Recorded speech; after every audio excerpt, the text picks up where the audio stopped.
All right, let's bring in our next guest. He's a little more dignified than the gentleman here in the studio.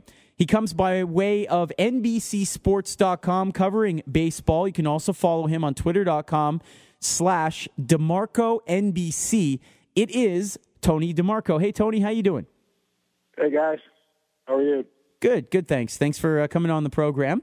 Obviously, Tony, a busy time with the winter meetings and some of the moves off season. How about we start with the big one involving Miami and Toronto, just to get your take on it before we talk a little bit about the Baseball Hall of Fame stuff. Oh, let's see. Nice move for the Jays, I think. What it is two teams going entirely different directions. The Jays want to win. The Marlins, we're not sure what they want to do. Winning's probably not it, though. So, nice job by Alex Anthopoulos to capitalize on the situation. All right. Well, in terms of, I still see the Jays having some holes and everything, but I think that deal, made them better. There's no doubt about it. A lot better. Going to be a tough AL East. To me, might be the most interesting division next season, and certainly I would think at this point one of the teams looking up is going to be the Red Sox. They're making moves, signing obviously Shane Victorino, and Napoli. But in my mind, Tony, it's not really putting them at that division lead right now, is it? No, probably not. They lost 92, 93 games. So, they have a long way to go. This isn't a 1-year quick fix kind of thing. But I do like the guys they added. Really all of them. There's not every one of them's kind of a gamer, a good clubhouse guy, besides still being not a superstar talent, but a talent, good talent.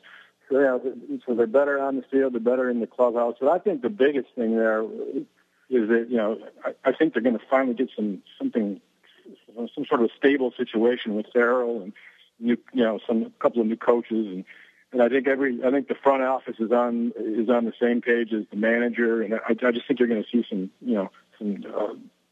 positive things just because of that, instead of all the chaos they had last year. Chatting with Tony DeMarco of NBCSports.com, DeMarco NBC on Twitter.com as well. Let's switch things over to the Baseball Hall of Fame. Of course, the balloting has begun for this year's Hall of Fame. Gut-wrenching balloting, yes. I'm sorry? The gut-wrenching balloting, yes.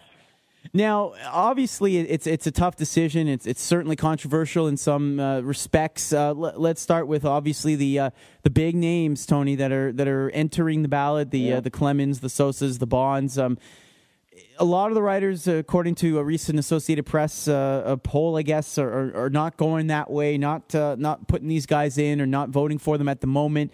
Your take on that situation, especially when you have a guy like obviously Palmeiro and a guy like McGuire that have been on the ballot for a few years now. Yeah, that's where I stand. I'm just not putting them in. I just don't feel right doing it.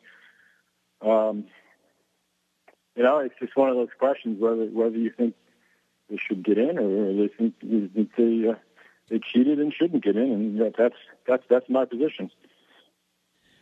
Elsewhere. Did I change it? Yeah, I suppose, but I haven't changed my mind on Palmeiro or Big Mac in the years they've been on the ballot. But it's 15 years is a long time, so things can change.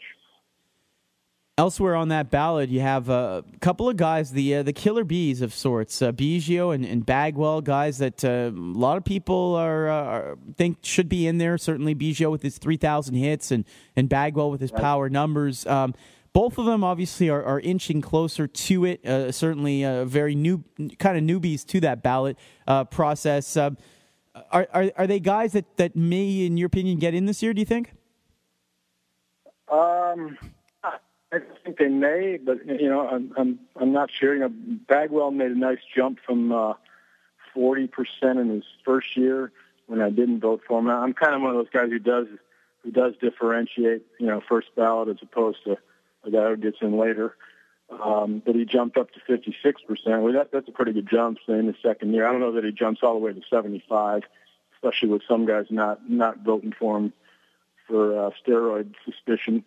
So, but I think he will get closer. And Biggio, I think he has a chance to get in right off the bat because of the 3,000 hits. But I could see if he has to wait, maybe a couple of years. What would be really cool is if they both go in together. Oh yeah, wouldn't that be something? Maybe not this year, maybe next year, or the year after. Both of them get to go in. That would be really cool, and you'd see thousands of Astros fans in Cooperstown. Yeah, that would be kind of cool. What about a guy like Jack Morris, who was so close and known as Mr. Clutch, a couple of World Series under his belt? Where do you weigh in on him, and have you voted for him? Yeah, I have voted for him. I understand all the arguments against him. He's definitely a borderline candidate. There's no two ways about it. 3.9 career ERA it's kind of high. There's no doubt it would be the highest ever. But then there are arguments for him too.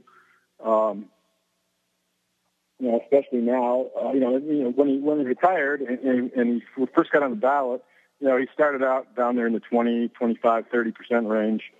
But as time has passed, and again, these candidacies are fluid. They change. Our percent. He has 254 career wins. That's kind of maybe probably not enough. But now, as time has gone on, is there going to be another 300-game winner? I don't know. So 254 kind of looks better than it did, 10, 15 years ago. So yeah, I have voted for him. I think he's got a really good chance this year. Actually, he was at 66% last year, so it's really not that big of a jump. And he may be the only living person who goes in this year.